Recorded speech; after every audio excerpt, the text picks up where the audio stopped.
What's up, everybody? Welcome to the Existential Stoic Podcast. Quick fix number we will put in the description. Having a better attitude.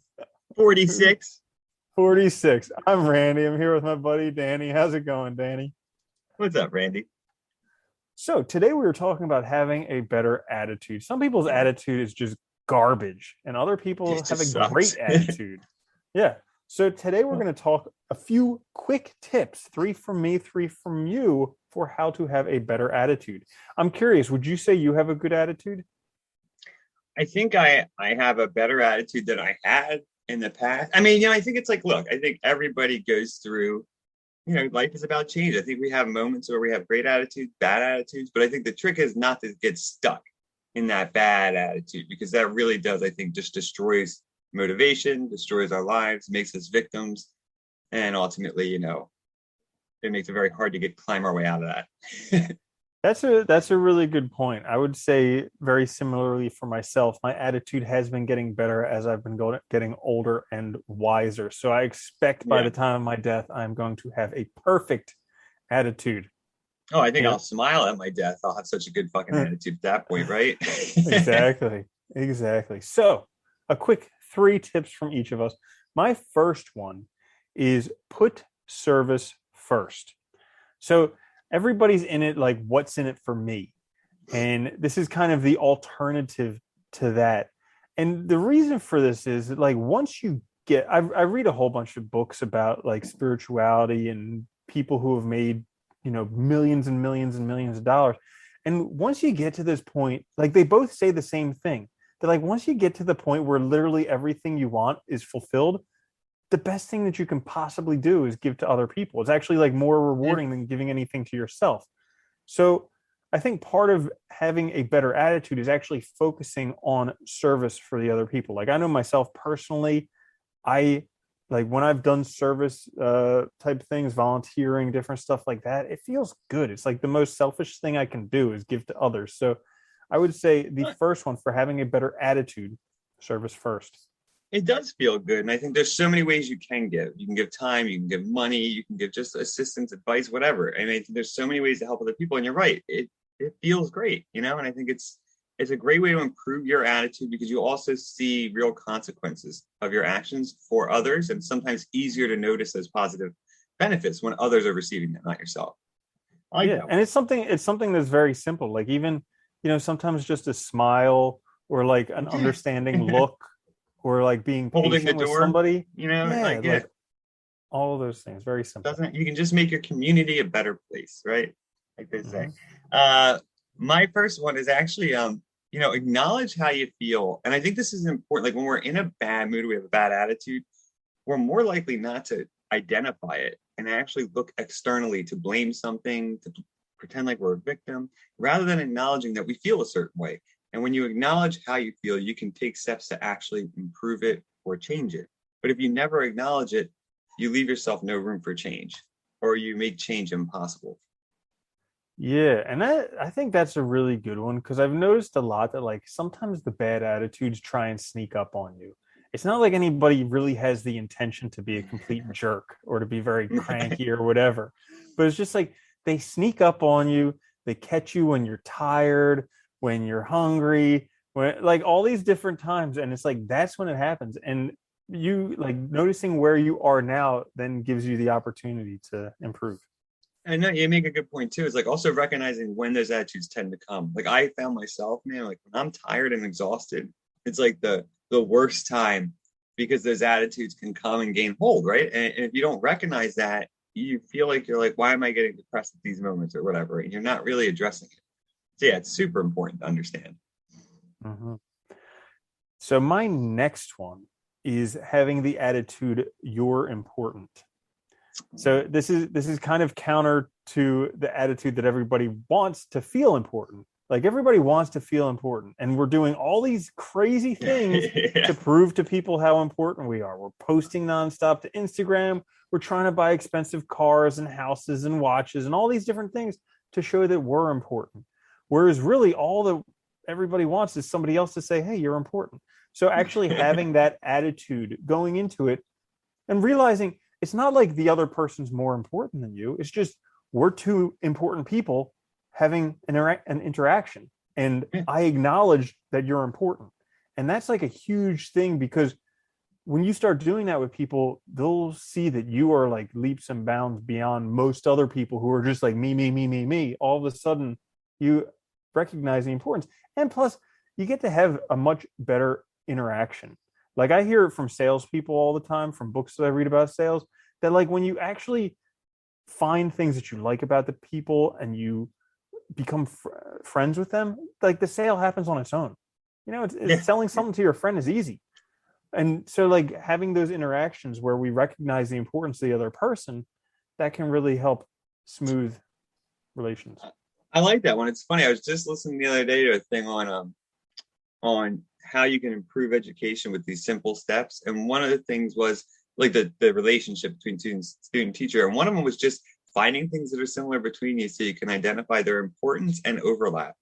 And once you do that, they seem like a real person. They're not just another number or whatever. And it makes the relationship tons better and more effective. And I think you're right. I mean, it's not that hard, right? I like that one. That goes with my second one actually is recognizing that a positive mindset requires exercise and starting to think of our mental health like our physical health. Like we all know that like if we want to be in good shape, we got to exercise, we got to eat right, we got to do these things, and we have to do them regularly. That you can't just like do it once in a while. Your mind is the exact same way. Like there, if you want to have a positive mindset or a better attitude, you have to work on it and you have to reinforce it. And you have to be mindful of it because it's going to come and go. Just like, you might not want to exercise some days. Some days you're going to be in a shitty mood. And you have to kind of force yourself, right, to make that switch and to do the right thing. So I think thinking of it that way has helped me a lot because it's made it easier to not think of my attitude as like this thing that just comes that I have no control over, but rather as this thing that is part of me that I have a ton of control over and that I can intentionally alter or dictate how I choose. Mm. And it's like the repetition, doing it again Yeah. and again and again. It's kind of like, and especially when you don't feel like doing it. Like Oh, God, yeah. there was one book that I read. I can't remember the name now, but it was basically like those are the days when it actually counts. The rest of the days is just practice. Like the Yeah. days when you don't want to do it, when you're feeling miserable and you don't want to go to the gym or you don't want to be happy or any of those things, those are the actual days that matter because that's when you can actually get some gains. The rest of the time, it's just standard. Yeah. You're just keeping it standard. And you're right. You get some gains and you also reinforce it in a way that I think really helps you long term too, to keep up that activity. Yeah. That's a great one. So my last one for having a better attitude is smile. So this one, easiest thing ever. Like people go get tons of plastic surgery, and then instead of looking like a 40-year-old or looking like a 20-year-old, they look like a 40-year-old lizard. So like Yeah. instead of one of the simplest things you can do is just smile. It's free. Everybody can do it. And not only that, but it actually has benefits. You feel better from smiling. And this is kind of like being intentional with your attitude. So like having a better attitude is a choice. And it's something where you can choose to be happy, you can choose to be unhappy. And he who thinks he can and he who thinks he can are both usually right. So if you think you can be happy, you can. If you think you can't be happy, you can. But like step number one is just smiling. And most of the time it starts smiling when you don't feel like it. Like I've started doing that a lot recently, is when I'm feeling stressed or when I'm feeling not happy or whatever. It's easier to move our physical body than it is to move our emotions. So if we get our physical body in line with how we want our emotions to be, eventually our emotions will follow. I like that too, because it also speaks to the fact that like laughter, smiling, those things are also contagious and they also influence our mood directly. So it is not just a physical response, it's also something that does affect our attitude. It's a good one. And it is something intentional we can do. And my last one, so my final one is actually, we'd be remiss if we didn't mention it, right? Practicing gratitude and small delights. We talked about this a million times, right? At the end of the day, getting out a notebook, jotting down 3 things that were small delights, small pleasures. And the whole point of this exercise, and we've talked about this, is just to make you more consciously aware, more self-aware of the good things in your day, the positive moments, whether it's a sunset, a good cup of coffee, a moment you spent with your pet or with a friend, or having a good conversation, or, whatever the hell it is, a comfy chair. I mean, anything. And those small delights, they add up, but they also make you more aware. And you can be grateful for those little things. And it's been proven that gratitude is like one of the best ways to improve your attitude, and B, be happy. Like that, it's necessary for happiness. Yeah, I'm glad you brought that up, because years ago I watched this TED talk called Hardwired Happiness. And the guy was saying how his goal for everyone was that they would wake up and they would sink to their knees in gratitude for the wonderful day that they have, for the opportunities and everything. And like back then, it didn't seem realistic, but since practicing with the small delights and recognizing like it's just layer upon layer of things to be grateful for. Like every once in a while, there are days where I just literally sink to my knees in gratitude, because it's just wow, this is awesome. And like, I'm sure a lot of people listening are like, that's BS. Like, you guys are retarded. What are you smoking? But it's like, it's literally just start doing it. And, it's hard at first, but just stick with it.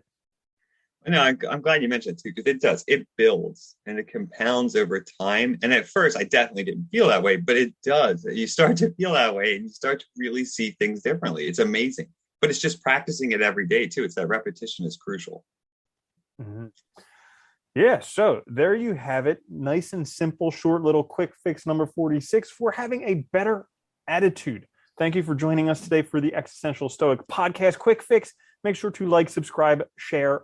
I'm Randy. That's Danny. I'll see you later. Later, Randy. Danny.